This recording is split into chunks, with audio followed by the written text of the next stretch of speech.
Salut les gars et bienvenue dans une nouvelle vidéo. On a fait plusieurs vidéos récemment où on vous apprenait à ne pas faire certaines erreurs en fonction des postes dans lesquels vous jouez.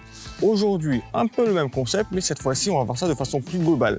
Donc cette vidéo s'adresse aussi bien aux attaquants qu'au milieu, qu'aux défenseurs. Les gardiens, ne vous inquiétez pas, promis, je vous ferai quelque chose dans pas très longtemps. Donc les gars, c'est parti. 3 erreurs à ne jamais commettre sur un terrain et au football. Let's go!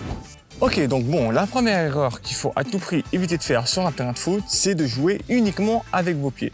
Ça, c'est sûrement quelque chose que vous avez entendu beaucoup de fois, que ça vienne de vos partenaires, que ça vienne de votre entraîneur, ou bien que ça vienne même des pas des téléspectateurs, mais que ça vienne même des consultants à la télévision. Ne jamais jouer qu'avec ses pieds, mais aussi utiliser sa tête.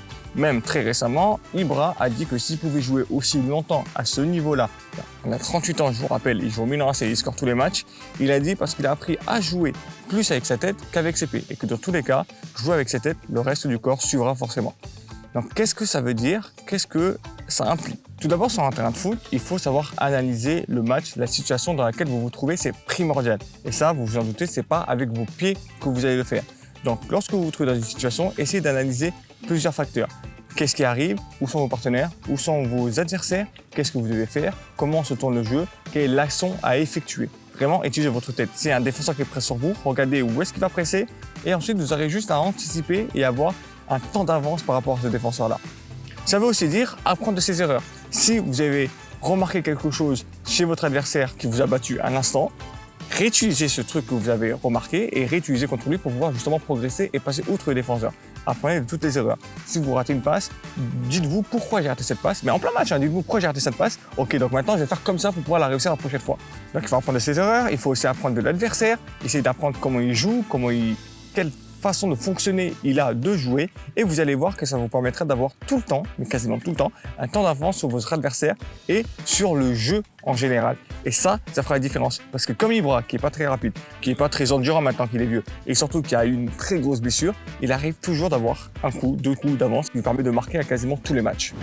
La deuxième erreur à ne pas effectuer, et ça c'est quelque chose que j'ai souvent fait l'expérimentation, c'est se voir déjà marqué lorsque vous êtes près des buts.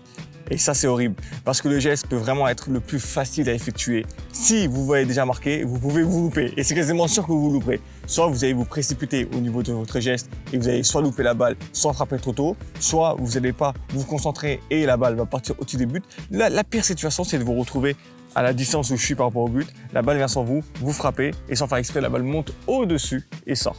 Donc ça, vraiment, essayez de ne pas vous précipiter. C'est-à-dire que mentalement, lorsque vous êtes sur le point de tirer, de marquer, essayez de marquer, il faut que vous soyez concentré sur votre frappe. Ne vous voyez pas déjà célébrer, ne vous voyez pas déjà marquer le but. Soyez concentré sur votre frappe, chaque chose en son temps. D'abord, vous tirez, ensuite vous marquez et ensuite vous allez célébrer. Vous ne faites pas l'inverse. Ça va vous permettre d'éviter énormément de situations où vous ratez un but à 5 cm et surtout que les gens se moquent de vous.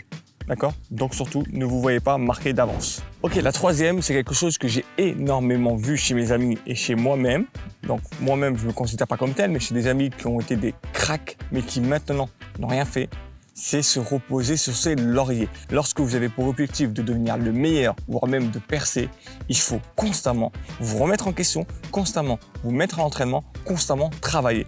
Parce que, aussi fort que vous êtes, aussi dominant que vous êtes sur un terrain en U15, en U16, en U17, en U13, viendra un jour où vous allez commencer à jouer avec des personnes qui sont bien plus fortes que vous et qui, eux, se sont entraînés.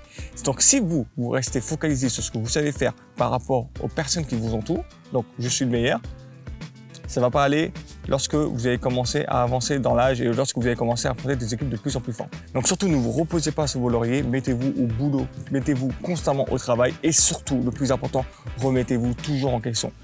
Même si un match vous avez mis triplé, quadruplé, dites-vous qu'est-ce que j'ai bien fait, qu'est-ce que j'ai pas bien fait, qu'est-ce que je dois modifier, qu'est-ce que je dois améliorer.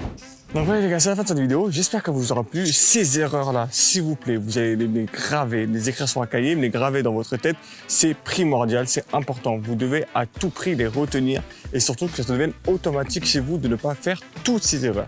Si vous avez d'autres idées d'erreurs, si vous avez d'autres erreurs que vous voulez qu'on aborde dans une prochaine vidéo, n'hésitez pas à me dire dans les commentaires. Les gardiens, comme je vous l'ai dit au début de vidéo, promis, bientôt, je ferai quelque chose sur vous, mais je préfère avoir un spécialiste avec moi plutôt que moi-même, vu que je ne suis pas gardien.